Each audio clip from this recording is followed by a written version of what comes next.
Tech ലോകത്ത് നിന്നുള്ള വാർത്തകൾ. ആഡംബരത്തിന്റെ അതിരുകൾ വീണ്ടും തകർക്കാനൊരുങ്ങി റോൾസ് റോയ്സ് മോട്ടോർ കാർസ് അപൂർവമായ കള്ളിനൻ യാച്ചിങ് എന്ന എസ്യുവിയുമായി രംഗത്തെത്തിയിരിക്കുന്നു. വെറും 4 യൂണിറ്റുകൾ മാത്രം നിർമ്മിക്കുന്ന ഈ മോഡൽ കാർ ലോകത്ത് തന്നെ ഏറ്റവും പ്രത്യേകതയുള്ള ശേഖരങ്ങളിൽ ഒന്നായി മാറുകയാണ്. 4 ദിശകളെ പ്രതിനിധീകരിക്കുന്ന രീതിയിലാണ് ഈ മോഡലുകൾ രൂപകൽപ്പന ചെയ്തിരിക്കുന്നത്. നോർത്ത്, സൗത്ത്, ഈസ്റ്റ്, വെസ്റ്റ് എന്നിങ്ങനെ ഓരോ കാറിനും വ്യത്യസ്ത നിറങ്ങളും സമുദ്രത്തിൽ നിന്ന് പ്രചോദനം ഉൾക്കൊണ്ട ഡിസൈനും നൽകിയിട്ടുണ്ട്. Light blue, Arabian blue, dark teal, sapphire gunmetal എന്നീ നിറങ്ങൾ ഓരോ ദിശയുടെയും പ്രത്യേകതയെ പ്രതിഫലിപ്പിക്കുന്നു. പുറത്തേക്ക് നോക്കുമ്പോൾ compass motif, twin, coach line design, 22 inch polished alloy വീലുകൾ എന്നിവ കാറിന് വ്യത്യസ്തമായ ലുക്ക് നൽകുന്നു. എന്നാൽ യഥാർത്ഥ ആഡംബരം കാണാൻ കഴിയുന്നത് ക്യാബിനുള്ളിലാണ്. യോട്ടുകളിൽ നിന്ന് പ്രചോദനം ഉൾക്കൊണ്ട ഇന്റീരിയറിൽ arctic white, navy blue leather, കൈകൊണ്ട് നിർമ്മിച്ച സ്റ്റിച്ചിംഗ് പാറ്റേണുകൾ, തേക്ക് വുഡ് ഫിനിഷ് എന്നിവയാണ് ഉപയോഗിച്ചിരിക്കുന്നത്. കൂടാതെ സ്റ്റാർലൈറ്റ് ഹെഡ്ലൈനർ മെഡിറ്ററേനിയൻ കാറ്റിന്റെ പാറ്റേണുകളിൽ നിന്നുള്ള പ്രചോദനത്തോടെ ഒരുക്കിയതാണ്. കൈകൊണ്ട് സ്ഥാപിച്ച ഫൈബർ ഒപ്റ്റിക് ലൈറ്റുകൾ ക്യാബിനിന് പ്രത്യേക ഭംഗി നൽകുന്നു. ഓരോ കാറിലും വ്യത്യസ്തമായ ഡിസൈൻ ഡീറ്റെയിലുകൾ ഉൾപ്പെടുത്തിയിട്ടുള്ളത് ഇതിനെ കൂടുതൽ അപൂർവമാക്കുന്നു. എഞ്ചിൻ കാര്യത്തിൽ മാറ്റങ്ങളൊന്നുമില്ല. ശക്തമായ ടിൻ ടർബോ V12 എഞ്ചിനും ഓൾ വീൽ ഡ്രൈവ് സംവിധാനവും തന്നെയാണ് തുടരുന്നത്.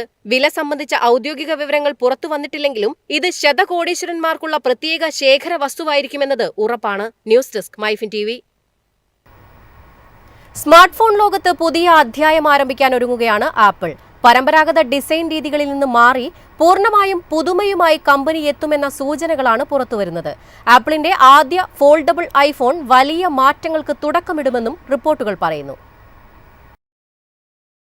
ആഗോള ടെക് രംഗത്ത് വലിയ മാറ്റങ്ങൾക്ക് വഴിയൊരുക്കാനിടയുള്ള പുതിയ നീക്കവുമായി ആപ്പിൾ രംഗത്തെത്താനൊരുങ്ങുന്നു. കമ്പനിയുടെ ആദ്യ ഫോൾഡബിൾ ഐഫോൺ ഇതുവരെ കണ്ടതിലേറ്റവും വലിയ ഡിസൈൻ മാറ്റമായി മാറാൻ സാധ്യതയുണ്ട്. ചെറിയ അപ്ഡേറ്റുകൾക്കപ്പുറം ഉപകരണത്തിന്റെ അടിസ്ഥാന രൂപകൽപ്പന തന്നെ മാറ്റുന്ന രീതിയിലുള്ള നവീകരണമാണ് പ്രതീക്ഷിക്കുന്നത്. ഈ ഫോൺ ബുക്ക് സ്റ്റൈൽ ഫോൾഡബിൾ ഡിസൈനിലായിരിക്കും എത്തുക. തുറക്കുമ്പോൾ വലിയ സ്ക്രീൻ അനുഭവവും അടക്കുമ്പോൾ സാധാരണ സ്മാർട്ട് ഫോൺ വലിപ്പവും നൽകുന്ന രൂപകൽപ്പനയാണ് ഇതിനുണ്ടായിരിക്കുകയെന്ന് റിപ്പോർട്ടുകൾ സൂചിപ്പിക്കുന്നു. ഇതിനകം വിപണിയിലുള്ള മറ്റു ഫോൾഡബിൾ ഫോണുകളോട് സാമ്യമുണ്ടെങ്കിലും ആപ്പിളിന്റെ സോഫ്റ്റ്വെയർ ഹാർഡ്വെയർ ഇന്റഗ്രേഷൻ ഈ ഉപകരണത്തെ വ്യത്യസ്തമാക്കുമെന്നാണ് വിലയിരുത്തൽ. വലിയ സ്ക്രീൻ കാരണം വീഡിയോ കാണൽ, ഗെയിമിംഗ്, പ്രൊഡക്ടിവിറ്റി തുടങ്ങിയ മേഖലകളിൽ കൂടുതൽ ആഴമുള്ള അനുഭവം ലഭിക്കാനും ഇത് സഹായിക്കും. ചില സാഹചര്യങ്ങളിൽ ഐപാഡിന്റെ ആവശ്യകത പോലും കുറയാമെന്ന് വിലയിരുത്തപ്പെടുന്നു. സാങ്കേതികമായി ഈ phone 2nm A20 Pro chip, ആപ്പിളിന്റെ സ്വന്തം C2 മോഡം എന്നിവയുമായും എത്താൻ സാധ്യതയുണ്ട്.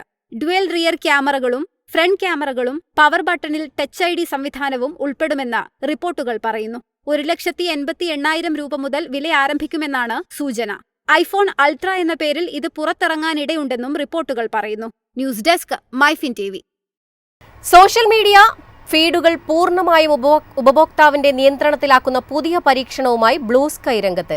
ആറ്റി എന്ന AI അധിഷ്ഠിത ആപ്പ് അവതരിപ്പിച്ച് ഉപയോക്താക്കൾക്ക് കാണേണ്ട ഉള്ളടക്കം സ്വയം തിരഞ്ഞെടുക്കാൻ കഴിയുന്ന സംവിധാനമാണ് കമ്പനി ഒരുക്കിയിരിക്കുന്നത്. സോഷ്യൽ മീഡിയ പ്ലാറ്റ്ഫോമുകളിൽ ഉപയോക്താക്കൾ എന്ത് കാണണമെന്ന് തീരുമാനിക്കുന്നത് അൽഗോരിതങ്ങളാണെന്ന വിമർശനങ്ങൾ ശക്തമാകുന്ന സാഹചര്യത്തിൽ പുതിയ മാറ്റവുമായി ബ്ലൂ സ്കൈ രംഗത്ത്. ആറ്റി എന്ന AI അധിഷ്ഠിത ആപ്പ് അവതരിപ്പിച്ച് ഉപഭോക്താക്കൾക്ക് സ്വന്തം താൽപ്പര്യങ്ങൾക്കനുസരിച്ച് ഫീഡുകൾ സ്വയം രൂപകൽപ്പന ചെയ്യാൻ കഴിയുന്ന സംവിധാനമാണ് കമ്പനി അവതരിപ്പിച്ചിരിക്കുന്നത്. ചാറ്റ് ബോട്ടുകളോട് സംസാരിക്കുന്നതുപോലെ ലളിതമായ ഭാഷയിൽ നിർദ്ദേശങ്ങൾ നൽകി തന്നെ വേണ്ട ഉള്ളടക്കം മാത്രം കാണുന്ന വിധത്തിൽ ഫീഡുകൾ ക്രമീകരിക്കാനാകും എന്നതാണ് ആറ്റിയുടെ പ്രധാന പ്രത്യേകത. പ്രോഗ്രാമിംഗ് അറിവില്ലാതെ തന്നെ AIയുടെ സഹായത്തോടെ സ്വന്തം അൽഗോരിതങ്ങൾ നിർമ്മിക്കാനാകുന്നതും ഇതിന്റെ ആകർഷകതയാണ്. ആന്ത്രോപിക്കിന്റെ ക്ലോഡ് AI മോഡലിനെ അടിസ്ഥാനമാക്കി വികസിപ്പിച്ച ഈ ആപ്പ് ബ്ലൂ സ്കൈ അക്കൗണ്ടുകൾ ഉപയോഗിച്ച് എളുപ്പത്തിൽ ഉപയോഗിക്കാം. കാനഡയിലെ വാൻകൂവറിൽ നടന്ന അറ്റ്മോസ്ഫിയർ കോൺഫറൻസിലാണ് ആറ്റി ഔദ്യോഗികമായി പ്രഖ്യാപിച്ചത്. നിലവിൽ പ്രൈവറ്റ് ബീറ്റ ഘട്ടത്തിലുള്ള ഈ സേവനം വരും ദിവസങ്ങളിൽ കൂടുതൽ ഉപയോക്താക്കളിലേക്ക് വ്യാപിപ്പിക്കാനാണ് പദ്ധതിയിടുന്നത്.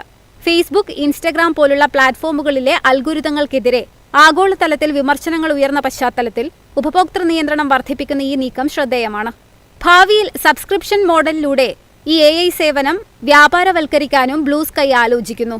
ട്വിറ്ററിന്റെ മുൻ CEO ജാക്ക് ഡോർസിയുടെ നേതൃത്വത്തിൽ ആരംഭിച്ച ബ്ലൂ സ്കൈ ഇന്ന് കോടിക്കണക്കിന് ഉപയോക്താക്കളുള്ള സ്വതന്ത്ര സോഷ്യൽ മീഡിയ പ്ലാറ്റ്ഫോമായി വളർന്നിരിക്കുകയാണ്. News desk MyFin TV. എളുപ്പത്തിൽ സമ്പാദ്യം വളർത്താം. ഇന്ന് തന്നെ മൈഫിൻ TV ആപ്പ് ഡൗൺലോഡ് ചെയ്യൂ.